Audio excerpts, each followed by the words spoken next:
Under the crushing weight of the mountains, the SEAL team was pinned. Gunfire echoed off the cliffs like thunder, dust and rock cascading down as rounds bit into the earth around them. They had done everything right, planned the route, executed the mission, and carried out the extraction, but the enemy had anticipated them. Now they were trapped in a valley with no way out, surrounded on all sides by fighters who knew the terrain better than any satellite ever could. "Call it in," their commander, Lieutenant Mason, shouted, his voice a low growl as he reloaded behind a slab of broken stone. "We don't hold this line another 5 minutes without air." The radio operator sent the call, voice strained, coordinates rattled off in clipped bursts. They expected jets, maybe a drone strike, fast movers overhead, delivering their salvation in a roar of fire. What they didn't expect was silence. For almost a full minute, nothing came. Then, faint at first but growing, the team heard it. Not the scream of afterburners, but the low, steady hum of something heavier. Mason's eyes narrowed. "That's no fighter." The shadow crept into view, a single A-10 Warthog banking low over the ridge, its wings broad, its paint worn, its silhouette unmistakable.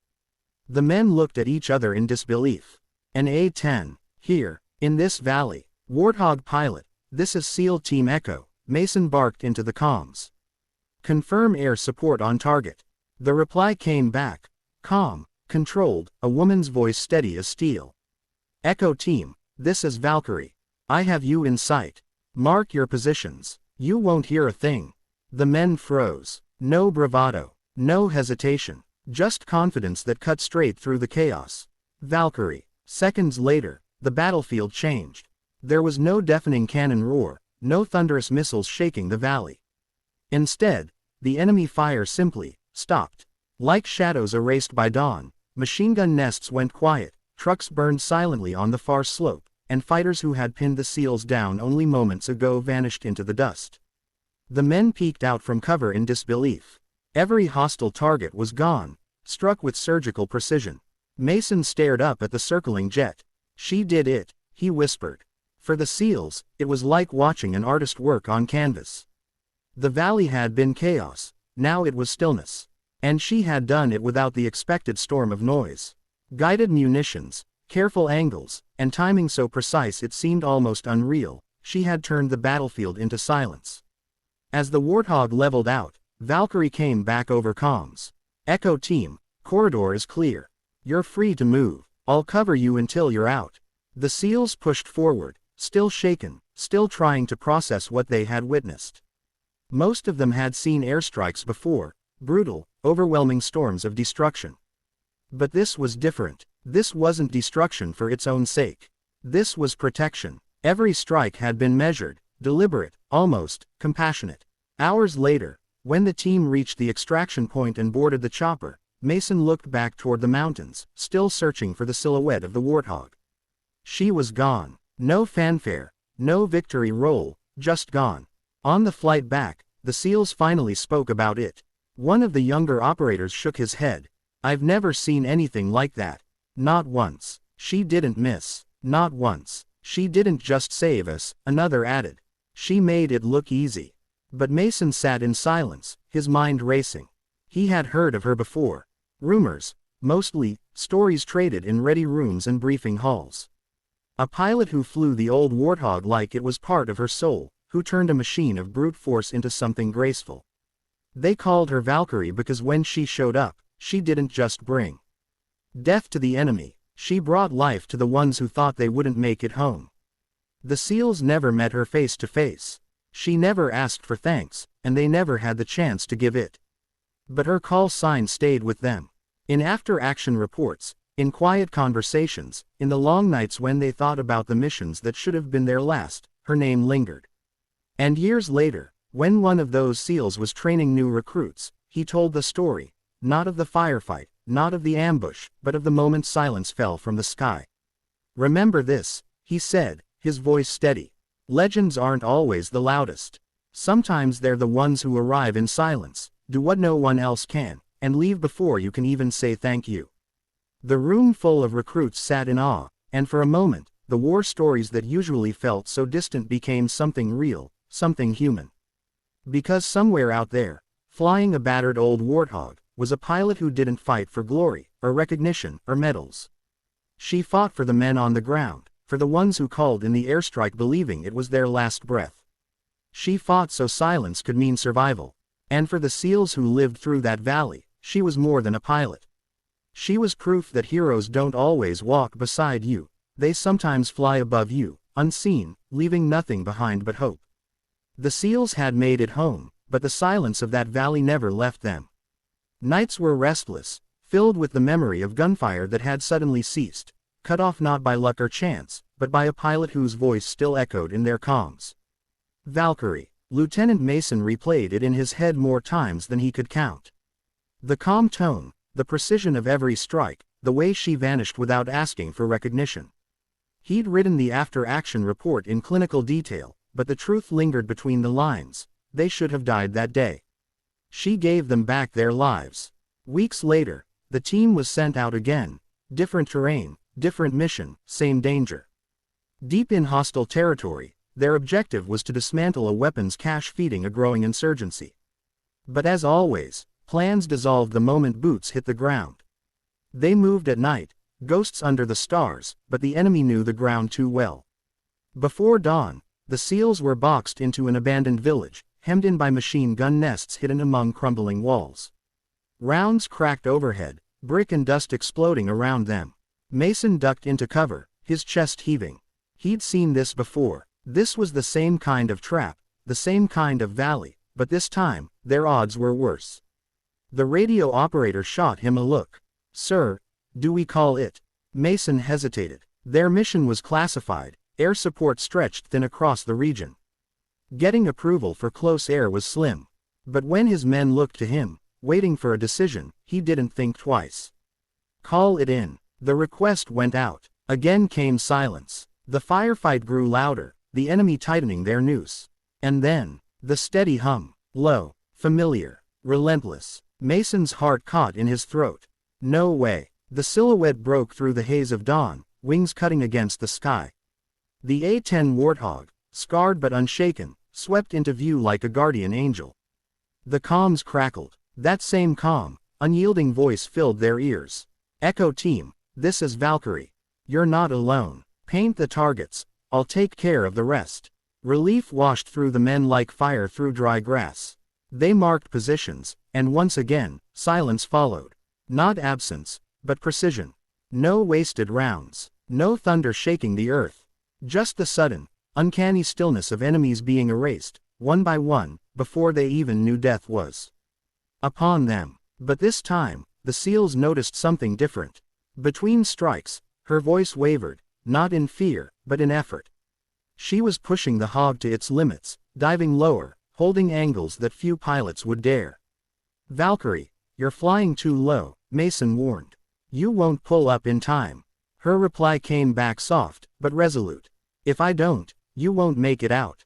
That's not an option. The SEALs felt it, the risk she was taking for them. Each pass skimmed the rooftops, her jet so close they swore they could see her canopy flash in the sun. And then, a sudden streak across the sky, enemy anti-air fire. The hog jolted, smoke trailing from one wing.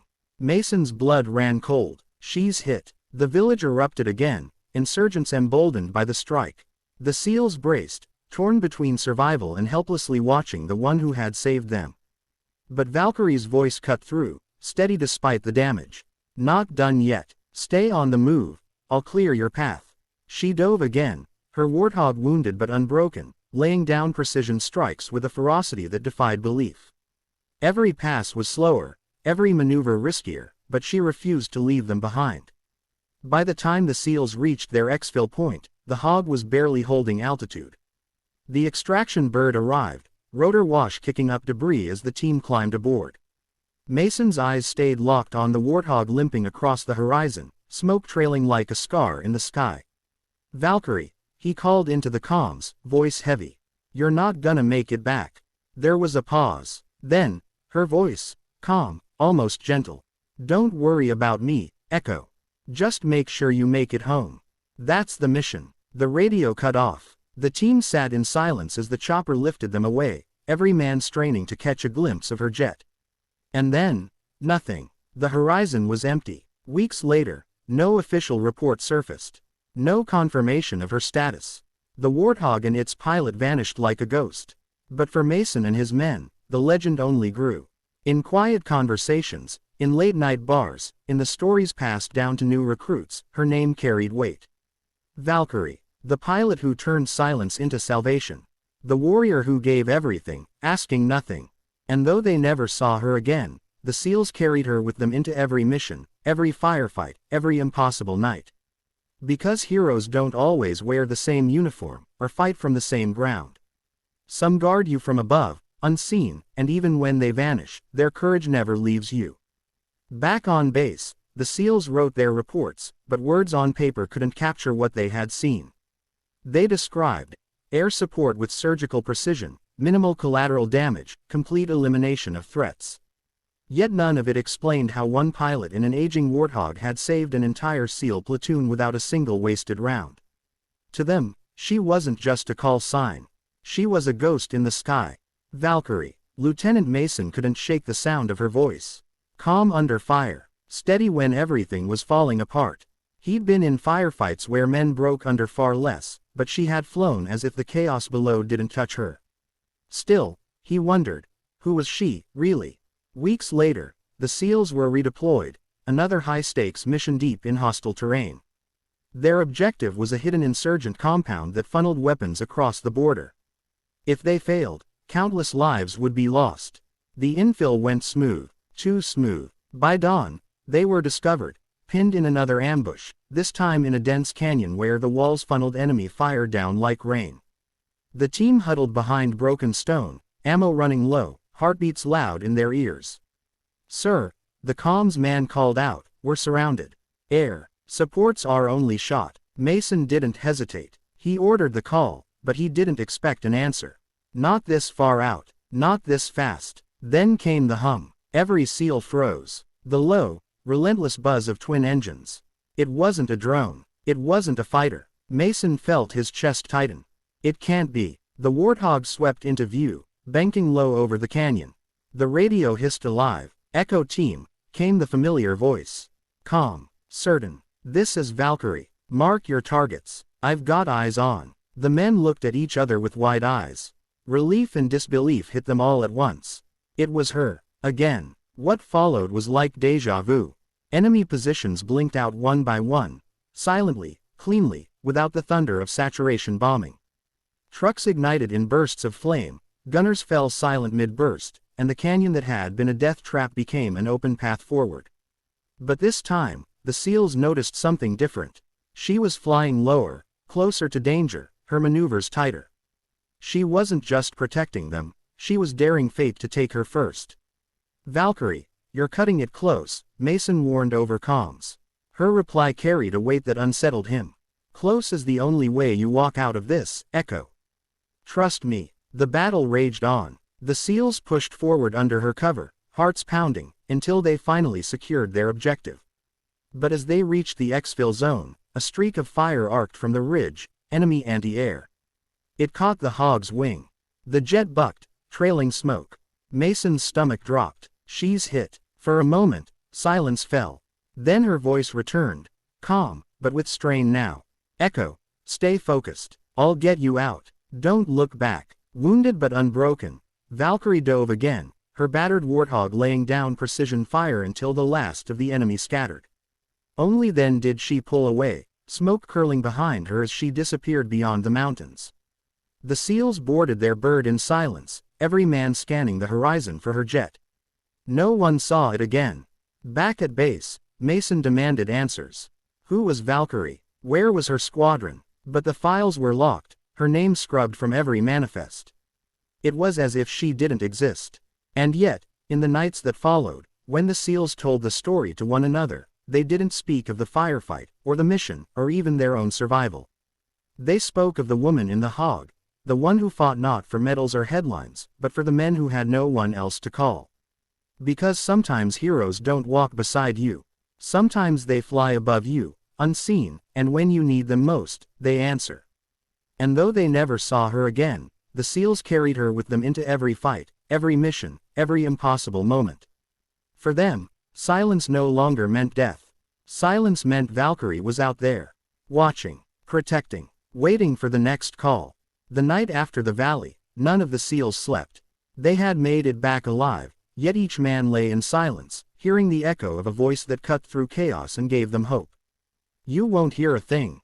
Valkyrie. Lieutenant Mason sat in the dark of the briefing room, staring at the after-action report. The words on the page felt hollow. Precision strikes. Minimal collateral. Complete elimination of hostile forces. No sentence could capture what it meant to watch death sweep across the battlefield without thunder, without rage, just silence. Still, the mission moved on. Another deployment. Another operation. This time, deeper into enemy territory. Their task: dismantle a fortified weapons cache that had been supplying the insurgency for months. It was supposed to be a quick raid. But war laughs at plans. By dusk, the SEALs found themselves trapped in the ruins of an abandoned mining town. High ridges hemmed them in. Machine guns rattled from the rooftops. Mortars thumped the earth, shaking dust down from every cracked wall. Pinned, outnumbered, outgunned, Mason pressed his back to a crumbling stone wall, his team sprawled in cover around him.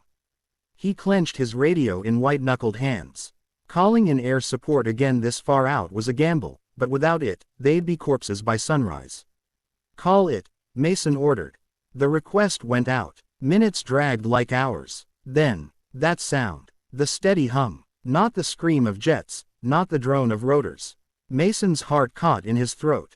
The silhouette slid across the fading light. Broad wings, worn paint, a predator that refused extinction. The A-10. The comms crackled. Calm. Steady. Familiar. Echo team, this is Valkyrie. Mark your positions. I have you covered. Relief rippled through the men like water through dry soil. And then, just like before, silence fell across the battlefield. Enemy gunners vanished mid-burst. Mortar teams evaporated in plumes of dust. Trucks exploded into quiet flame. Strike after strike, the Warthog eliminated every threat, each pass a scalpel's cut instead of a hammer's blow. But this time, Mason noticed something different. Her voice, still calm, still unbreakable, carried an edge. Not fear, but strain. Her maneuvers were tighter, lower, more dangerous. She was pushing her battered jet to its limits. Valkyrie, you're flying too low, Mason warned. Her reply came soft but resolute. So are you. We all take risks out here, Lieutenant. Keep moving. I'll keep the path clear. The SEALs pressed forward under her shield, hearts pounding, minds torn between the fight and the pilot risking everything for them. Then it happened. A streak of fire from the ridge, a shoulder-fired missile. It slammed into the Hog's wing. The jet jolted, trailing black smoke. She's hit, someone yelled. Mason's chest froze. Valkyrie, say status. Static. Then, her voice, steady, even as metal groaned in the sky. I'm still here. Don't stop moving. Get to your exfil. That's your mission. Every man wanted to turn back, to help her, but there was nothing they could do. The Hog wheeled again, smoke curling behind it, diving low one last time to carve a safe corridor through the chaos. By the time the SEALs reached their extraction bird, the Warthog was a fading shadow, limping across the horizon. Valkyrie, you're not going to make it back, Mason said into the radio, voice breaking. A pause. Then, her final words. Don't waste your lives worrying about mine. Just get home. That's all that matters. And then the line went dead. The SEALs sat in the chopper, helmets off, eyes fixed on the horizon. No one spoke. The hum was gone. Back at base, Mason demanded answers. Who was she? What unit? What squadron? But every inquiry hit the same wall, classified. As though Valkyrie was never there at all. Yet for the SEALs, she was unforgettable. They carried her name into every mission. Told her story to every new recruit. Because legends don't need files. They live in the silence after the battle, in the lives of those who should have died but didn't. For the SEALs, silence no longer meant fear. Silence meant Valkyrie.